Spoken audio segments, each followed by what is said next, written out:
Hello friends, welcome back to my channel lifeful vlogs. आप सभी कैसे हो फ्रेंड्स? आशा करती हूँ कि आप सभी बहुत ही मस्त होंगे और स्वस्थ होंगे।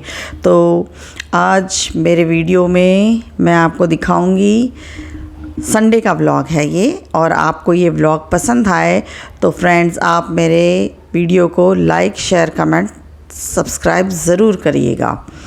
तो ये सुबह का समय है, संडे की सुबह है ये, और मैंने नाश्ते में सैंडविच बनाया था आलू और पनीर स्टफ़ करके। और इसकी रेसिपी मेरे दूसरे चैनल पे है, किचन शशिका वाले में, तो उसमें आप जाके देख लीजिएगा। और हम सभी सुबह के वक्त बैठ के चाय पी रहे हैं, और सबका नाश्ता हो गया था तो लास्ट में मैंने सबको चाय दे दी है, और अपना जो नाश्ता है वो मैं कर रही हूँ, और बेटा भी मेरे साथ ही कर रहा है, और हम सब बातचीत वगैरह कर रहे हैं। संडे की सुबह एकदम रिलैक्सिंग सुबह होता है, सबको आराम से उठते हैं सब, और आराम से अपना सारा काम निपटाते हैं। तो नाश्ता करने के बाद मैं आ गई थी सब बिस्तर वगैरह सही करने के लिए। संडे का दिन है फ्रेंड्स, तो सारे ही काम बड़े आराम से होता है, जल्दी नहीं होता है, इसीलिए कोई फटाफट करने की ज़रूरत नहीं है। आराम से जैसे भी रिलैक्स कर के अपना काम आराम से मैं करती हूँ। और देखिए सारा बिस्तर ये अपने रूम का तो मैंने सही कर लिया है, और अब मैं आ गई हूँ ससुर जी और बेटे के कमरे में। तो ये सब भी बिखरा हुआ था। बेटा तो क्या करता है कि सारे जितना चादर वगैरह है वो सारे ही निकाल के रख देता है, और बिस्तर को सारा ही बहुत ही बुरी तरीके से वो ख़राब करता है बिस्तर को। और जैसे बच्चों को हम कितनी बार मना करते हैं कि ऐसे नंगे पैर लेके बिना धोए बिस्तर पे नहीं चढ़ना चाहिए, लेकिन बच्चे हैं ये कहाँ सुनने वाले हैं। तो पूरा ही बिस्तर पे मिट्टी वगैरह कर दिया था, तो उसको भी झाड़ लिया था मैंने। और अब आ गई हूँ मैं वॉशिंग मशीन में कपड़े लगाने के लिए। तो पानी भर के देखा मैंने, सर्फ डालने के लिए जब मैं गई तो डब्बा खाली था, तो अब आ गई हूँ, डब्बा भर दिया है मैंने सर्फ से, और सर्फ डाल देती हूँ। और कपड़े भी बहुत सारे थे फ्रेंड्स, देखिए कितने सारे थे, इतने तो ये मेरे हैं, फिर उसके बाद बेटे के और हस्बैंड के बहुत सारे कपड़े आज निकले हैं। और ऊपर से ये बिस्तर के जो तकिया के खोल वगैरह थे वो भी कुछ ज़्यादा ही गंदे हो गए थे, तो वो सारी ही चीज़ें मुझे आज धोनी हैं। तो मैंने पहले तो ये लॉट लगाया था जिसमें सारे मैंने अपने कपड़े धो दिए थे, उसके बाद फिर मैं हस्बैंड के और बेटे के लगाऊंगी। और वो जो कपड़े मैंने हाथ में लिए थे उसको मुझे हाथ से धोना था, मेरा सूट था उसमें बटन्स वगैरह लगे थे, तो उसको मैं हाथ से ले गई थी धोने के लिए, क्योंकि अगर मशीन में उसको डालेंगे तो वो सारे ही बटन्स और एम्ब्रॉयडरी वो सारी ख़राब हो जाती है, तो मैं उसको हाथ से धो लेती हूँ। और देखिए अब नहा धो के मैं आ गई हूँ पूजा करने के लिए, और अब मैं पूजा कर रही हूँ, बाल वॉश कर लिए हैं, और अगरबत्ती दिया कर रही हूँ मैं। और माता गौरी हैं उनको मैं सिंदूर चढ़ाती हूँ रोज़, जो पीला वाला सिंदूर होता है वो मैं डेली चढ़ाती हूँ, और वही अपने माथे में भी मैं लगाती हूँ उसे।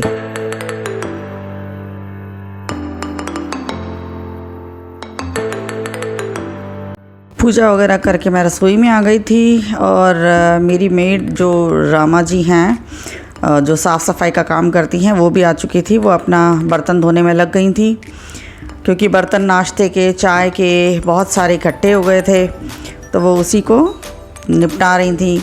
और मैं उनके लिए चाय बना रही थी, क्योंकि हम सभी ने तो बैठ के चाय पी लिया था, तो मैंने सोचा कि मैं उनके लिए चाय बना देती हूँ। लेकिन चाय बनता है तो फ्रेंड्स ये है ना, हम भी सोचते हैं कि थोड़ा सा हम भी पी लेंगे साथ में करके। तो मुझे भी आदत है, जब कोई किसी के लिए चाय बनाती हूँ तो अपने लिए 2 घूंट भले ही बनाऊँ, लेकिन अपने लिए भी 2 घूंट मैं निकाल ही लेती हूँ। तो देखिए मैंने अपना भी कप लगा लिया है, साथ में उनके भी गिलास रख दिया है, वो गिलास में पीती हैं चाय, वो कप में उनको पसंद नहीं है।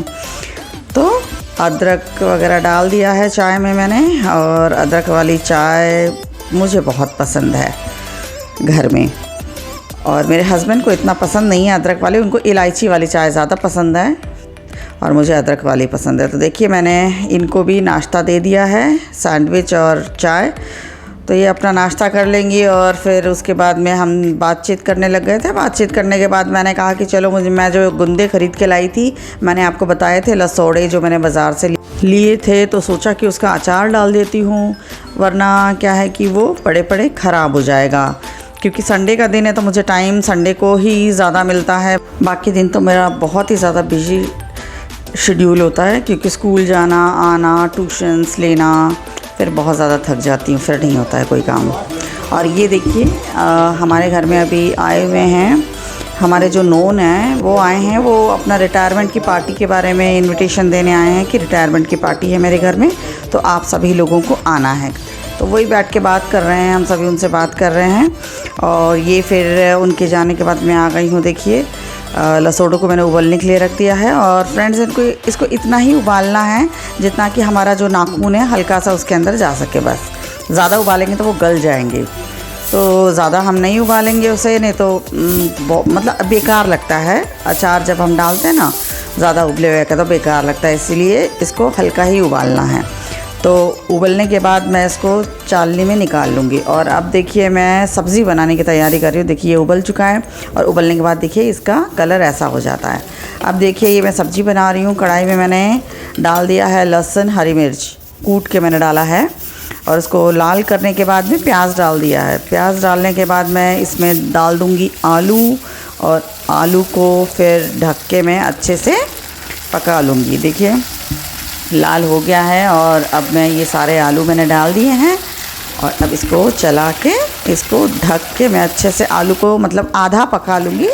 जब आलू हल्का सा जैसे पक जाए तो इसमें मैं मसाले मिला रही हूँ। देखिए नमक, मिर्च आप अपने हिसाब से डाल सकते हैं जितना आपको तीखा खाना हो, और हल्दी डाल दिया है। टमाटर भी मैंने साथ में ही डाल दिया, और अब शिमला मिर्च भी मैं डाल दूँगी क्योंकि आलू आधे पक चुके हैं। तो शिमला मिर्च इस स्टेज पे डालने से क्या है कि शिमला मिर्च ज़्यादा गलता नहीं है, वरना बहुत ज़्यादा गले हुए शिमला मिर्च अच्छे नहीं लगते। आलू शिमला मिर्च की सब्ज़ी ऐसी अच्छी लगती है कि शिमला मिर्च थोड़े से दिखने चाहिए, वरना गला गला सा पसंद नहीं आता है। तो अब इन सभी को मिला के हम ढक देंगे और ढक के हम इसे पका लेंगे। तो सब्ज़ी सीज रही थी, तब तक मैंने सोचा ये जो लसोड़े हैं इनको मैं ला के पंखे में सुखा लेती हूँ।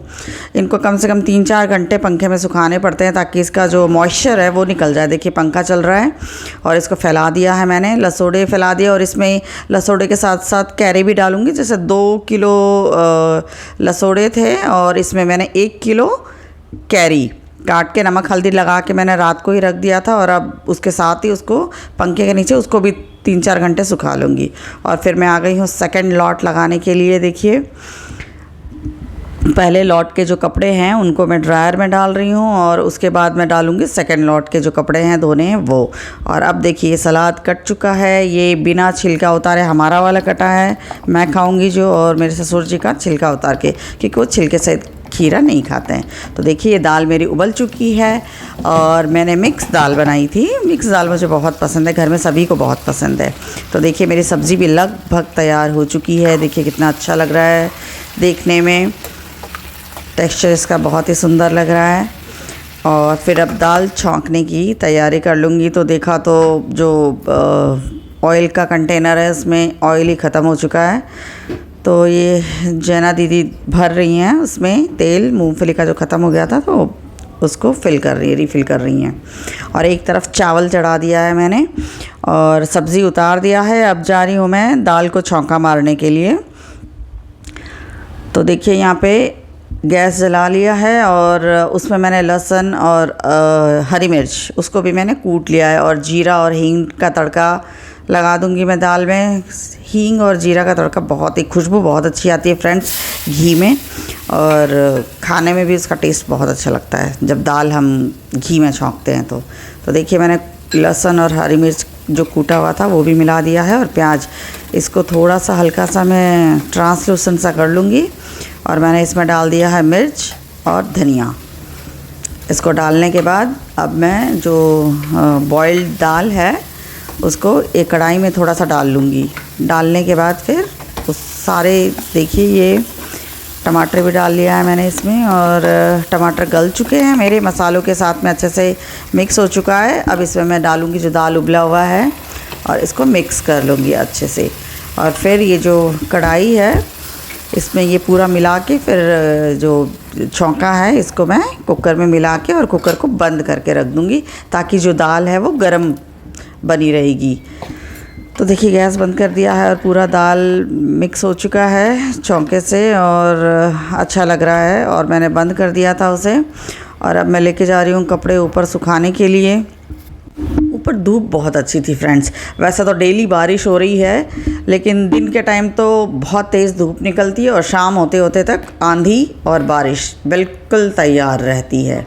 ये डेली का हो गया है। अब ये बारिश का जो रट्टा है डेली का हो जाता है। शाम को पता नहीं इतनी तेज़ बारिश आती है कि पूछो मत। अप्रैल के महीने में ठंड पड़ रही है। अभी रात को इतनी ठंडी लगती है कि बिना ओढ़े आप सोएंगे तो फिर बहुत ही ज़्यादा ठंड लगती है समझो, और फ़ैन ऑफ करना पड़ता है, इतनी ठंड। हालांकि अप्रैल के महीने में इतनी ठंड होती नहीं है, कूलर और एसी चलता है, लेकिन इस बार तो कूलर और एसी का उद्घाटन तक नहीं हुआ है। और देखिए कपड़े पूरे छत पे मैंने ऐसे फैला दिए हैं, बहुत सारे, ऐसा लग रहा है धोबी घाट है पूरा। इतने सारे कपड़े धोए हैं आज, सूख जाएंगे, धूप बहुत तेज़ है। और छत की हालत देखिए बहुत बुरी है। डेली आंधी आता है, मैं साफ़ करती हूँ लेकिन डेली आंधी आता है और आंधी से रेत जम जाता है और फिर सोने पे सुहागा हो जाता है कि उसी के ऊपर बारिश हो जाता है, तो वो सारा का सारा रेत जो है एकदम चिपक जाता है, और बारीक रेत होती है तो चिपक जाता है। और ये देखिए दोपहर का समय है, बाहर बालकनी में अच्छी ठंडी हवा चल रही थी, तो मेरे ससुर जी और हस्बैंड बालकनी में बैठ के आपस में बात कर रहे थे। और हस्बैंड ने कहा कि मैं गेहूं की रोटी नहीं खाऊंगा, तो उनके लिए बाजरे की रोटी तैयार कर रही हैं जैना जी। तो बाजरे की देखिए कड़क कड़क रोटी, कितने अच्छा लग रहा है देखने में, खाने में भी उतना ही स्वाद होता है फ्रेंड्स। आप भी बना के ज़रूर खाइएगा बाजरा, और ये हेल्थ के लिए भी बहुत ही बेनिफिशियल है। डायबिटीज़ के लिए या कोई भी जो हमें बीमारी होती है उसके लिए बहुत ही बेनिफिशियल है, क्योंकि ये मिलेट है, मोटा अनाज है, तो ये हमारे बॉडी में फ़ायदा ही करता है, फाइबर भी बहुत होता है इसमें। तो इसको बना के आप भी ज़रूर खाइएगा। और देखिए मैं परोस दे रही हूँ उनको। और ये जो सब्ज़ी है फ्रेंड्स, मैंने आपको बताया था कि ये सांगरी है, जो कि बीकानेर जो एरिया में जो लोग रहते हैं वो ज़रूर जानते होंगे इस सब्ज़ी को। हरी हरी सांगरी होती है जो कि अप्रैल के महीने में होती है। एक ही महीना ये उगता है, मार्च से लेके अप्रैल तक, और खाने में बहुत टेस्टी होता है और बहुत ही हेल्दी होता है। बिना खाद के होती है ना, अपने आप उगती है ये, तो बहुत ही टेस्टी होता है खाने में। और ये जब सूख जाती है तो बहुत ही महंगे रेट पे मिलती है यहाँ पे। और देखिए उनको खाना दे के ससुर जी ने भी खा लिया था, तो फिर मैं नीचे आ गई थी। डेली के आंधी का जो ये है उसकी वजह से रेत इतना जम गया है, देखिए गीला है अभी तक, फर्श सूखा नहीं है। तो मैंने सोचा थोड़ा सा धूप निकला है, सूख जाए तो मैं झाड़ देती हूँ। तो ये जो रेत है ये सूख जाता है तो निकल जाता है, जब गीले में झाड़ेंगे तो नहीं निकलेगा बिल्कुल भी। तो मैं झाड़ चुकी थी नीचे और ऊपर आ गई हूँ। देखिए मैं हस्बैंड को कह रही हूँ कि आपने मूछें निकाल दी हैं बड़ी बड़ी, तो बहुत अच्छे लग रहा है, अब हम दोनों की जोड़ी बहुत अच्छी लग रही है करके। तो वो हंस रहे हैं, लेकिन मेरी फेवरेट तो मूछें थी बड़ी बड़ी जो कि तुमने कटवा दी हैं, तो वही वो कह रहे हैं। देखिए ये बाकी वो दोनों खाना खा चुके थे और आराम करने चले गए थे। अब मैं अपना सैलड खा रही हूँ। खाने से पहले मैंने सैलड खाना स्टार्ट तो किया है। देखिए टमाटर और खीरा खा रही हूँ बैठ के, और उसके बाद फिर मैं लंच करूँगी अपना। तो लंच करने के बाद फ्रेंड्स ये शाम का समय है, आराम करने में चली गई थी और अब शाम को उठी हूँ। तो ये मेरे ससुर जी बाज़ार गए थे, पास में ही शादी है, तो शादी में देने के लिए लड़की के लिए तो साड़ी लाए थे, और जो हमारे वो रिटायरमेंट के लिए जो आए थे भाई साहब हमारे जो नोन थे, उनके लिए पैंट शर्ट का कपड़ा लाए थे वो बाज़ार से देने के लिए गिफ्ट। तो देखिए साड़ी भी मैं इनको बता रही हूँ कि बहुत ही सुंदर पैकिंग करवा के लाए हैं, और साड़ी भी बहुत सुंदर, कलर बहुत प्यारा है साड़ी का। तो वही वो कह रहे थे कि दुकान वाले ने कहा है कि कपड़ा बहुत अच्छा है और इसका जो सेट है पूरा उसने लगा के अच्छे से दिया है। तो मैं वही कपड़ा चेक कर रही हूँ, तो कपड़ा वाकई भी बहुत ही बढ़िया था और लड़की को भी बहुत पसंद आएगा। तो ये देखिए मेरे बेटे ने चाय बनाया था शाम को और उसने सबको चाय दे दिया है, और मैं भी बैठ के उधर पी रही हूँ चाय। और हम बात कर रहे थे, मुझे मुंबई जाना है, मेरे मुंबई में मम्मी पापा रहते हैं, तो रिजर्वेशन करवाया था मेरे हस्बैंड ने, तो वो क्लियर नहीं हुआ था। तो आज वही वो बता रहे हैं कि आज जो है कंफर्म हो गया है टिकट अपना वहाँ जाने का, क्योंकि एक एक्स्ट्रा कोच राजस्थान गवर्नमेंट ने 35 ट्रेनों में एक्स्ट्रा कोच लगवाए हैं, क्योंकि छुट्टियों में सभी जाते हैं तो काफ़ी भीड़ होता है, तो रिजर्वेशन मिलता नहीं है, तो एक्स्ट्रा कोच लगे हुए हैं, 3 महीने के लिए लगवाए हैं। तो वही वो बता रहे थे कि अपना जो है सीट कंफर्म हो गया। तो मैं बहुत खुश हुई, रिलैक्स महसूस हो रहा था कि चलो बहुत ही अच्छा हो गया कि कंफर्म हो गया। और देखिए शाम के टाइम पड़ोस में बेटा हुआ था इनके, जो इन सामने हमारे राजपूत रहते हैं उनके घर में बेटा पैदा हुआ था। तो बेटा पैदा होने से राजस्थान में एक रिवाज है थाली बजाने का, तो वही सब थाली बजाने के लिए आस पड़ोस वालों को बुला के लाते हैं। तो मैं भी गई थी, तो देखिए वहाँ पे हम लोग ने थाली बजाई। उसके बाद मैं घर पे आ गई थी और मैंने सोचा कि अब रात के कम से कम 7 बज चुके हैं, तो मैंने सोचा कि चलो अचार डाल देती हूँ। सूख गया था कैरी का पानी और ये गुंदे का जो मॉइस्चर है ये भी सूख गया था पंखे में रखने की वजह से, तो मैंने सोचा कि चलो अचार डाल देती हूँ। तो तेल को मैंने पहले ही, सरसों तेल जो है उसको पहले ही मैंने गर्म करके ठंडा कर लिया था और देखिए पूरा मसाला मिला के रख दिया है। और ये देखिए फ्रेंड्स वो कितना अच्छा लग रहा है, शादी का जो टेंट वगैरह वो सजाया हुआ है पूरा लाइटिंग से। और हमारे गली में 2 जगह शादी थी, देखिए एक वो सामने पूरे घर में लाइटिंग हो रखी है और यहाँ पे हॉल में भी पूरे लाइटिंग हो रखी है। तो फ्रेंड्स अपना ये संडे व्लॉग मैं आज यहीं पे एंड करती हूँ। और ये वीडियो कैसा लगा आप कमेंट करके ज़रूर बताइएगा। और ये भी बताइएगा कि इस वीडियोस जो मैं बनाती हूँ उसमें क्या इम्प्रूवमेंट करना है, क्योंकि मेरा चैनल अभी नया है, मैंने अभी शुरू की है ब्लॉगिंग। तो आपका सपोर्ट मुझे बहुत ज़रूरी है, तो आप सपोर्ट करिएगा और बताइएगा ज़रूर कमेंट करके कि उसमें इम्प्रूवमेंट क्या करना है। Okay friends, bye.